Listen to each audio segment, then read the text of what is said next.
The morning of my 34th birthday greeted me with rain tapping lightly against the windows of our cottage in Sussex.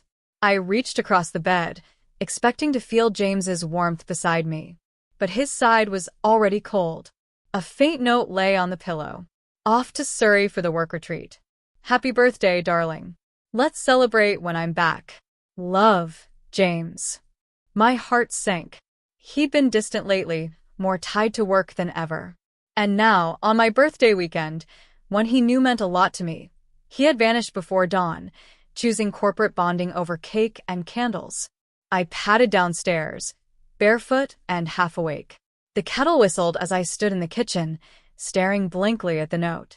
James worked in finance, mergers, long hours, late-night calls, but he had always made time for my birthday. Until now. By noon, I was still in my robe. The phone buzzed. It was my sister, Mia. "You're not seriously spending today alone, are you?" she asked, incredulous. I didn't plan to. But James had a retreat in Surrey. There was a pause. A retreat? Over your birthday? That's not like him. That's what I thought. Mia suggested I come up to London, maybe spend the night. But I wasn't in the mood. Something in me hesitated, not just because of the day, but because I had a gnawing feeling I couldn't quite place. It had started a few weeks ago. James whispering on the phone, slipping off to answer messages. A strange charge on the credit card for a boutique hotel. I told myself I was being paranoid. Still, I needed a distraction. So I went to the loft, where James kept an old laptop. He used it for photo backups, tax records, nothing current. But perhaps I could find old pictures to make myself feel better. Something to remind me of the man who once adored me. I powered it on. It was slow, dusty. The desktop was cluttered with folders. One, labeled simply work stuff, caught my eye. Inside were photos. Not spreadsheets. Not reports. Photos. A hotel room. The same one from the credit card charge. And in the mirror's reflection, unmistakably, James, shirtless. Pouring champagne. A woman on the bed. Laughing. Blonde. Younger. My hand clutched the mouse, frozen. This wasn't a retreat. This was betrayal. And suddenly I realized, this weekend wasn't about him missing my birthday. It was about hiding something. Or someone. I stared at the screen, my breath caught somewhere between fury and heartbreak. And I knew one thing for certain. I wasn't going to let this go. My fingers trembled as I clicked through the rest of the photos. Each one felt like a punch to the gut. James, the man who once left handwritten notes in my lunchbox, now laughing in a hotel room with another woman. The dates on the files confirmed it, just 3 weeks ago. While I'd been sick with the flu, he'd been pouring champagne for her in a suite with velvet drapes and a marble bath. I closed the laptop slowly, as if slamming it shut would make the images disappear. But they were seared into my memory now. Every smile, every touch. I made a cup of tea, more for comfort than thirst. My hands were still shaking. The sound of the kettle felt distant, as though I were floating above my own life. The rational part of me wanted to confront him straight away. Ring him. Scream. Ask how he could do this to me, to us. But a sharper, colder part held me back. No. I needed to be smart. I needed more than suspicion and photos from a forgotten laptop. I needed proof that couldn't be denied. I returned upstairs, opened our shared wardrobe, and scanned the shelves. His suitcase was gone, as expected. But something was off. A familiar aftershave scent lingered, too strong, like he'd sprayed it in a rush. A tie that I'd bought him for our anniversary lay discarded on the floor. He wouldn't have left it behind. He loved that tie. Then I remembered something, the hotel from the photo. I dug out the credit card bill I'd glanced at weeks ago, when the name the Beaumont had stood out. It was a luxury spot in Mayfair. I'd asked James about it, and he'd brushed it off, saying it was a meeting with clients over dinner. I hadn't pushed. Now I knew why. I pulled out my phone, searching the Beaumont online. My heart thudded harder with every tap. I could feel the blood rushing to my face. The images matched the room in the photos perfectly. I rang the hotel. Good afternoon, Beaumont Hotel, how may I help? Hello. I'm calling about a reservation made under the name James Cartwright. I just need to confirm if he's checked in. I'm afraid we can't release guest information. It's urgent. I'm his wife. A pause. 1 moment, please. The seconds dragged. Yes, Mrs. Cartwright. Mr. Cartwright is currently checked in. Is there a message you'd like to leave? I hung up without speaking. So he wasn't in Surrey at all. He was in London. With her. Celebrating something. Or hiding something. And I wasn't about to spend another night waiting for him to return, pretending nothing had happened. I threw clothes into a bag, not caring what I packed. I caught a train into the city just as the sun dipped below the skyline. My heart pounded all the way, but not with fear. With clarity. James had made his choice. Now I was about to make mine. And I wasn't going to knock on that hotel room door with tears in my eyes. I was going to open it with my head held high. The lobby of the Beaumont shimmered with polished brass and low, golden light. My boots clicked across the marble floor as I approached the reception, my coat still damp from the London drizzle. Every breath I took felt heavier, each step deliberate, fueled by a cocktail of adrenaline and quiet fury. "Can I help you, madam?" the receptionist asked, polite and practiced. "I'm here to see James Cartwright. Room 312. She hesitated, then picked up the phone. "I'll ring through." I waited, eyes fixed on a painting of a windswept cliff above the fireplace, as if grounding myself in something that wouldn't lie. After a moment, she nodded and gestured toward the lifts. He said to come up. Of course he did. He didn't know what was coming. The lift rose smoothly, but my heart did not. By the time I reached the 3rd floor, my fingers were ice cold, clenching the strap of my handbag as if it might anchor me. Room 312. I knocked. Footsteps.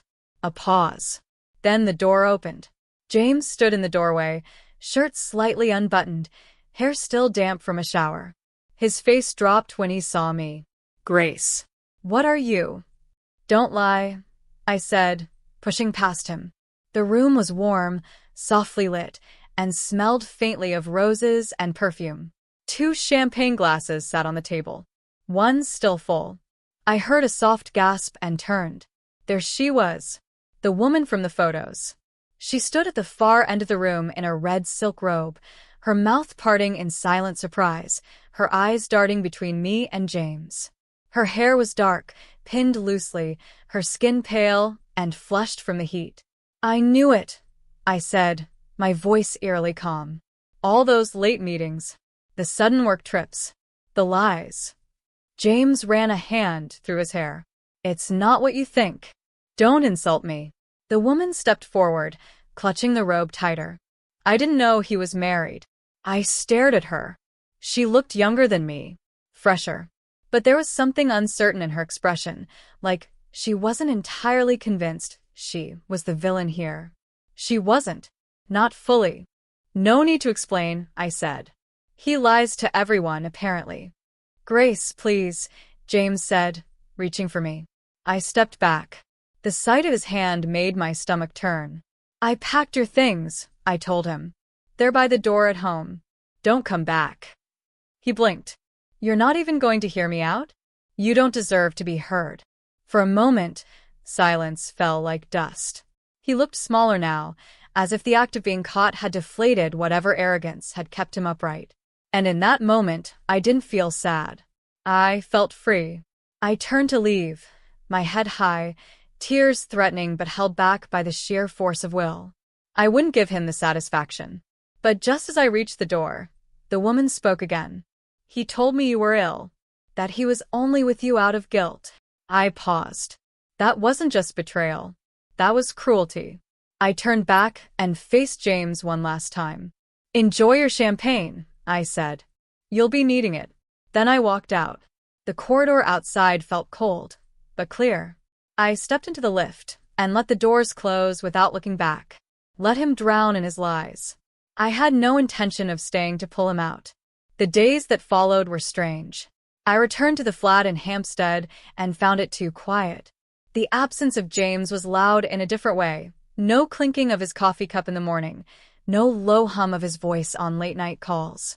Just silence, thick and echoing. I thought it might soothe me. It didn't. What hurt more than the betrayal itself was realizing how much of myself I'd given to someone who had been deceiving me for God knows how long. I moved on autopilot. I went to work. I smiled when I had to. I replied to messages from friends with vague excuses. I didn't tell anyone what had happened, not yet. Not even Lily, though I knew she'd seen the photos I sent that night. She hadn't replied, probably waiting for me to be ready. Then, one evening, as I was going through the drawer where we kept all our shared documents, I found something. A plain folder, unmarked. Odd. James was meticulous. Everything had labels. Inside were bank statements. Not ours, his personal account. The same account he used before we got married, one I hadn't seen in years. I shouldn't have looked. But I did. The numbers didn't make sense. Transfers. Large ones. Regular, like clockwork. Every third Friday of the month. Not to a savings account. Not to any name I recognized. One stood out. S. Ainsley. Over £2,000 a month, every month, for nearly a year. Why would James be paying someone that kind of money? It wasn't the woman in the hotel, her name was different. I'd glimpsed her ID on the dressing table. Was he paying someone off? My mind raced with possibilities. A mistress? A debt? A child? I shouldn't care, I told myself. We were over. He was out of my life. But curiosity has claws. And this wasn't just about curiosity. This was about truth. About understanding who I had really married. That night, I sat in the dim glow of my laptop and searched. S. Ainsley. London. At first, nothing. Then, a match. Sophia Ainsley. Clinical therapist. Specialized in couples therapy. My blood ran cold. James had never once agreed to go to therapy with me. I'd suggested it, pleaded even, when things had started to feel distant. He'd laughed it off. Was he seeing a therapist behind my back? I stared at the screen, stunned. Then a horrible thought crept in. What if he wasn't the patient? What if he was paying her to say something? To manipulate records? Or was she helping him cover something up? The next morning, I stood outside a quiet brick building in Bloomsbury, watching the name, Dr. Sophia Ainsley, etched in brass beside the door. I hadn't made an appointment. I didn't care. When the receptionist asked who I was, I simply said, "Tell her it's about James Cartwright." There was a pause. Then a nod. "She'll see you." Inside, the office was warm, with soft rugs and tall bookcases. Dr. Ainsley looked up as I entered. Early 40s, silver at her temples, calm eyes. "Mrs. Cartwright," she said, gesturing to the chair across from her. "I was wondering when you'd come." That one sentence knocked the breath from me. She knew who I was. She'd been expecting me. "I need answers," I said, voice steady. "I want to know what James was doing. Why he was paying you." She nodded slowly. "I can't disclose details about patients, but there are things I believe you deserve to know. Especially now." I leaned forward, pulse pounding. "What things?" She met my gaze. Calm, deliberate. "He's not who you think he is." A chill spread through my chest. I couldn't tell if it was fear, or the slow, painful confirmation that I'd only scratched the surface of the lies. She opened a drawer, pulled out a file, and rested her hand on it. And just like that, I knew. Whatever was in that file would change everything. The folder sat on Dr. Ainsley's desk like a loaded gun. I didn't move, afraid the truth would shoot through me the moment it was opened. She slid it toward me with care, not urgency. "This was never meant for your eyes," she said quietly. "But I believe you have the right to know." My hands trembled as I opened the cover. Inside were notes, typed, dated, precise.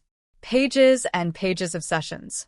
Not with James as a patient, but about him. He had never sat on this couch. He had never spoken to this woman about his emotions, his marriage, or me. The patient was Harriet Whitmore. The name meant nothing. Until I read on. She was his ex-girlfriend.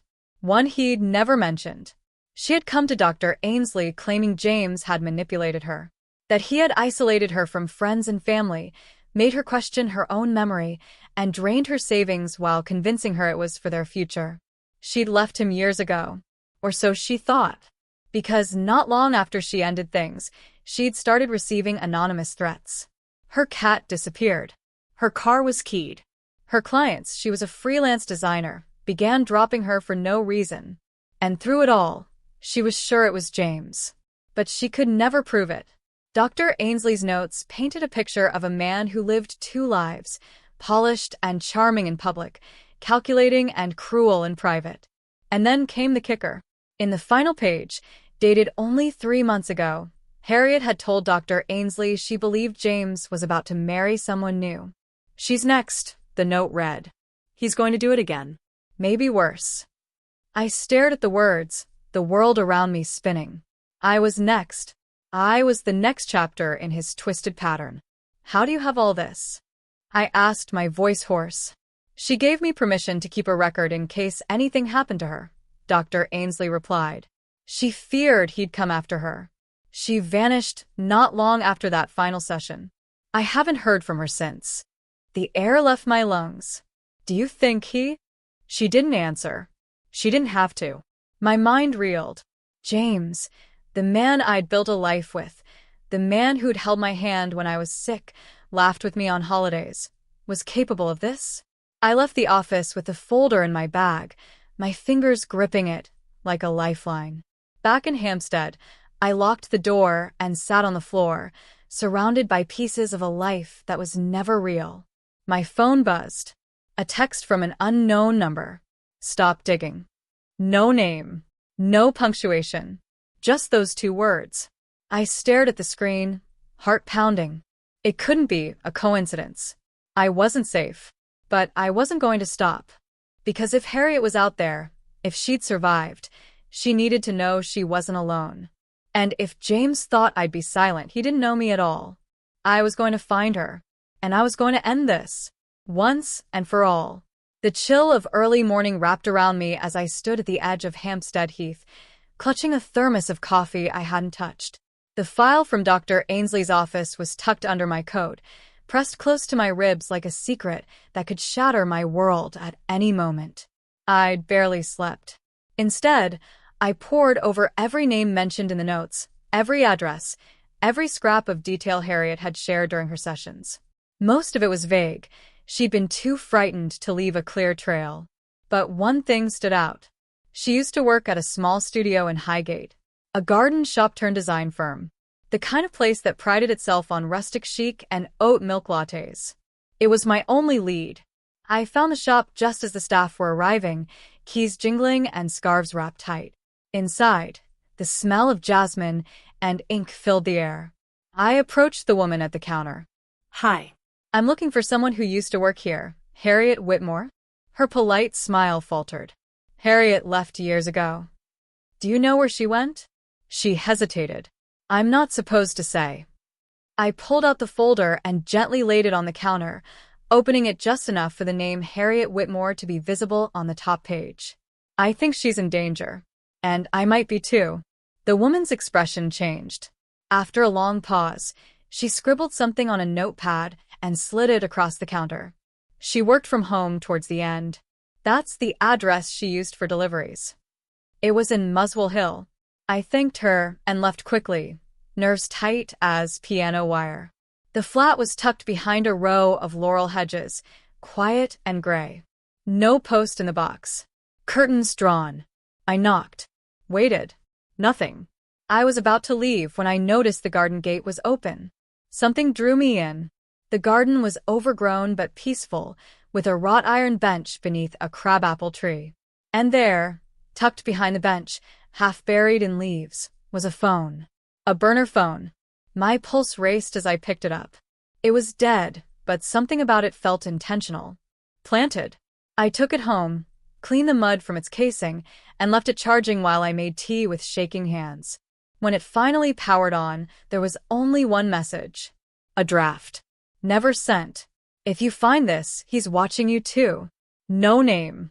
No explanation. But I didn't need one. This was Harriet's voice. She'd tried to warn someone. Maybe me. Maybe anyone who found her trail. My phone buzzed again, this time a voicemail. From James. Hey darling. I popped home, didn't see you. Thought we could have dinner tonight. Let's talk. His voice was smooth, calm. Not a hint of concern. But it made my stomach twist. He knew I was looking. He always knew more than I thought. And then I heard it, something in the background of the voicemail. A bird call. Distinct. Sharp. I froze. That wasn't a call from our flat. That was a call made near me. The same bird had just chirped outside my window not 10 minutes earlier. He wasn't just calling. He was watching. And I was out of time. I didn't go home that night. I couldn't. Not after hearing that voicemail. Not after realizing James was nearby when he left it. That bird call was no coincidence. It was a warning cloaked in calm tones and endearments. I turned off both my phone and the burner I'd found in Harriet's garden. Then I took a long, aimless walk through central London, ducking into cafes and crossing streets at random, always checking over my shoulder. Eventually, I booked a small room above a pub in Islington using cash. The kind of place where no one asked questions, and the sheets smelled faintly of beer. Sleep never came. In the quiet dark, I kept playing back every moment of the past few weeks, every glance James gave me, every strange phone call, every time I felt watched but told myself I was being paranoid. I wasn't paranoid. I was prey. By morning, I had a plan. I needed to know how far he'd go to keep me quiet, to keep Harriet's story buried. So when James messaged again, asking me to dinner, just us, no pressure. Let's have a proper chat. I said yes. I needed to look him in the eye. The restaurant he chose was our favorite once, a small Italian place near Camden Passage with exposed brick walls and fairy lights strung along the windows. It was charming, disarming, perfect for a lie.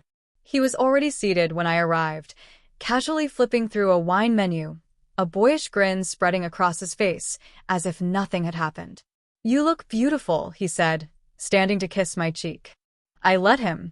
He poured wine, ordered for both of us without asking, and launched into small talk about work and holidays we never took.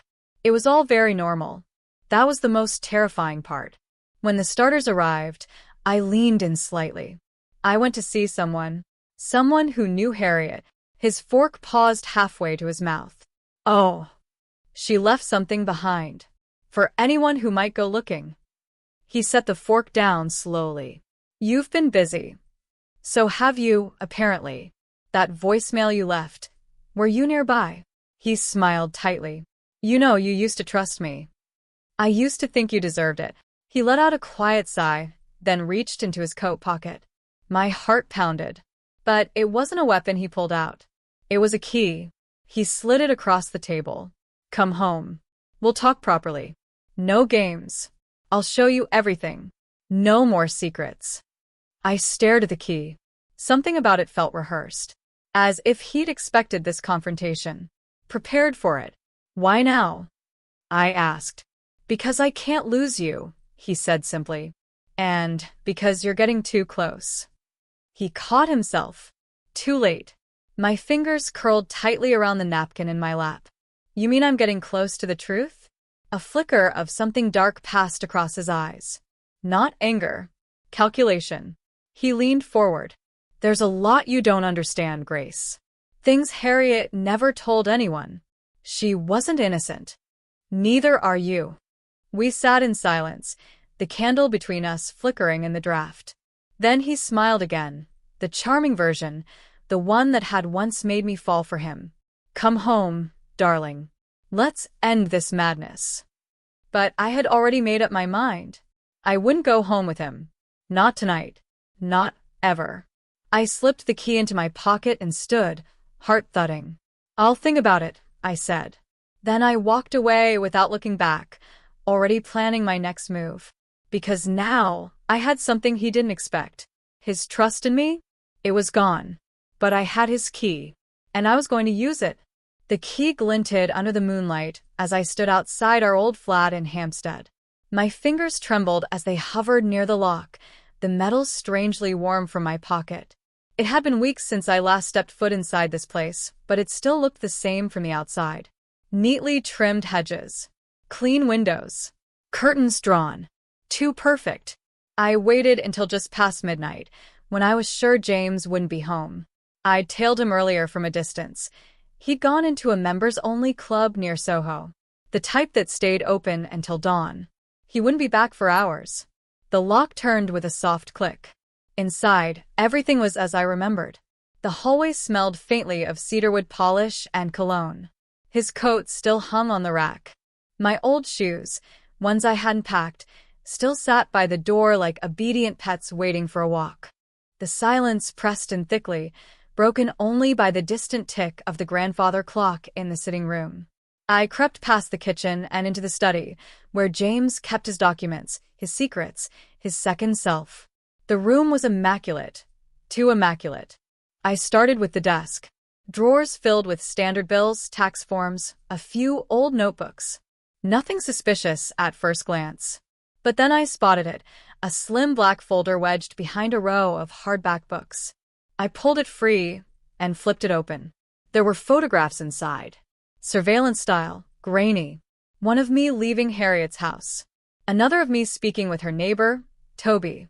Even one from when I visited the library archives. He'd been following me for longer than I'd realized. My pulse thundered in my ears. I turned the page. A photo of Harriet, arms crossed, standing outside what looked like a medical clinic. Below it, a document. A patient file. Her name. Her birth date. Diagnosis. Generalized anxiety. Prescribed diazepam. Observation notes. Disorientated behavior. Frequent paranoia. Suicidal ideation. The file was dated 2 months before her disappearance. I stared at it for a long time. Then something caught my eye. A signature at the bottom. Dr. James A. Everly. My breath caught. He'd been treating her. Not just watching. Not just following. He'd been involved. I stuffed the folder into my bag and turned toward the stairs. If this was here, what else might he have hidden? I stepped into the bedroom. It was pristine. Hotel pristine. The bed was made with military precision. My jewelry box sat untouched on the dresser. But something felt off. I knelt by the wardrobe and pulled the sliding drawer. It stuck halfway. I yanked harder. Inside was a second box. Locked. I used a bobby pin to pry it open. It clicked easily, like it was waiting for me. Inside, a burner phone, a USB stick, and a small velvet pouch. I unzipped it. Inside was Harriet's necklace. The silver chain she always wore, the one she was never seen without. My stomach twisted. If James had this, then Harriet had never left with it. And if she didn't take it, I closed the box quickly and stood, every nerve screaming now. A soft click echoed from downstairs. The front door. He was home. I turned off the lights and crouched behind the bed. Footsteps creaked across the floorboards below. Slow. Heavy. Intentional. He was calling my name. Grace. Another step. Closer. I know you're here. I didn't breathe. I didn't move. The stairs groaned under his weight. I clutched the folder tight to my chest, praying the floor wouldn't betray me. I just want to talk, he said softly. That's all. The footsteps stopped outside the bedroom. Silence. Then the knob turned. The door creaked open. And I knew this was it. The door cracked open slowly, and there he stood. James. His eyes were cold, yet something unreadable flickered behind them, like a predator who had cornered its prey, but hesitated for just a moment before closing in. My heart slammed against my ribs as I crouched lower, feeling the air around me thicken.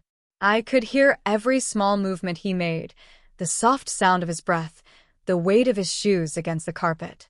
Grace, he repeated, his voice quieter now, almost soothing. Come out, love. We need to talk.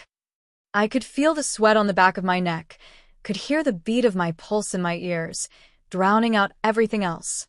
The room felt too small, too suffocating. I squeezed the folder against me, praying he wouldn't notice the way my hand trembled. He stepped into the room, slowly. Each footfall measured, deliberate, like he knew exactly where I was hiding. But I didn't move. I don't know how you found out, he said, his tone shifting. A little less friendly now, a little more sharp. But I think we've reached a point where you and I can't keep playing games. I stayed silent, not trusting my voice. Every instinct screamed at me to run, but I knew I couldn't. Not now. Not when the truth was within my grasp. James stood in front of the bed, his shadows stretching long across the room, just inches away from me. "Do you really think you can just walk out of this?" he asked, his eyes narrowing. "Do you think Harriet would want you to know all this?" The mention of her name was like a slap to the face. I pushed myself to my feet, the folder still clutched in my hand, every muscle in my body tense, ready to spring. "You've been lying to me," I said, my voice shaking but determined. "For months. You knew exactly what happened to Harriet. You knew she was in trouble, but instead of helping her, you did this." James' lips curled into a thin, dangerous smile. "You really think I did this?" "I was trying to protect her, Grace." From you. "From your obsession with the truth. I kept her safe." I swallowed, fighting back the nausea rising in my throat. "Safe? You think what you're doing is protecting her? You've been pulling the strings all along. Watching me. Watching her. You've been playing with all of us like pawns." James' expression darkened, his calm facade slipping. "You don't understand. This wasn't about you or her. It was about keeping control. Keeping everything in balance." He took a step closer, his eyes glinting. But now? "Now it's too late. You've seen too much." I lifted the folder between us, the documents inside pressing against the paper. "This is the proof, James. The photos. The records. You've been spying on me on Harriet. And the one thing you didn't count on was me finding out." For a moment, his face flickered with something close to panic. His fingers twitched, but he didn't make a move toward me. "Let me explain, Grace," he said, his voice low. "It's not what you think. You don't know the full story. You're not ready for the truth." I took a deep breath, steadying myself. "Then tell me. Explain why you've been hiding this. Explain why you've been manipulating everything." He looked at me, and for a fleeting second, I saw the mask crack. "Because I couldn't let you ruin everything," he murmured. "Not when I was so close." "Close to what?" He hesitated, his eyes darkening with something dangerous. "Close to making everything right." The hairs on the back of my neck stood on end. Before I could ask him anything more, his hand shot out, grabbing the folder from my hands. "You have no idea what you're dealing with," he spat, his grip tight around the paper. "You should have stayed out of it, Grace." I stepped back, my heart racing. "What do you mean? What are you planning?" James didn't answer immediately. Instead, his eyes flickered to the door, his hand still gripping the folder tightly, as if he was deciding whether or not to tear it in half. "Don't you see, Grace? It's already too late," he said, his voice thick with finality. "I'm not the one who's in danger here. You are."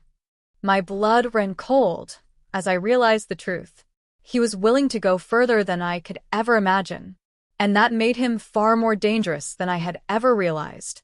The door slammed shut behind him, leaving me alone in the silence of the room. My heart pounded in my chest, each beat reverberating through the stillness. James had always been calm, calculated, but in that moment, there was something unmistakable in his eyes, a glimpse of the madness beneath the surface. I glanced down at the folder in my hands, the weight of the evidence heavy. The photographs, the records, it was all there, all the proof I needed to bring everything to light. But now, with James' warning ringing in my ears, I understood. This wasn't just about a betrayal. This was something far worse. I needed to leave. To get away from him, from this house, before things escalated even further. But there was one thing I had to do first. With shaky hands, I opened the folder. The last photograph was the most chilling. It showed James, standing in the shadows of a darkened room, watching Harriet. But in the background, a figure loomed, faint but unmistakable. Someone else had been there. Someone who shouldn't have been. The image sent a shiver down my spine, my mind racing as I tried to make sense of it all. Who was that person? And why had they been watching Harriet? Watching us? Suddenly, a chill swept through the room, and I knew I wasn't alone. I turned sharply, but no one was there. The door was locked, the windows shut tight. And yet, the air felt thick with the weight of an unseen presence. I stepped forward cautiously, the tension in the room suffocating. Then, I heard it, a soft, almost imperceptible noise coming from behind me. A whisper, as if someone was standing just out of sight. "Grace," the voice said, low and almost mournful. You don't understand. "None of this is what it seems." I froze, my body stiff with fear. The voice was unmistakably James, but it wasn't coming from the door. It was coming from behind the curtain. Slowly, I turned toward the window, the hairs on the back of my neck rising. My heart raced, my breath coming in shallow gasps. Then, just as I reached out to pull the curtain aside, the door opened. And there he was. James. But this wasn't the same man I had confronted earlier. His eyes were wild now, his face twisted in something close to rage. "You should have stayed away from this," he hissed, his hands clenched into fists. "Now, you're going to learn the hard way." Before I could react, he lunged at me, grabbing the folder from my hands and throwing it to the ground. My body slammed against the wall, the impact leaving me breathless.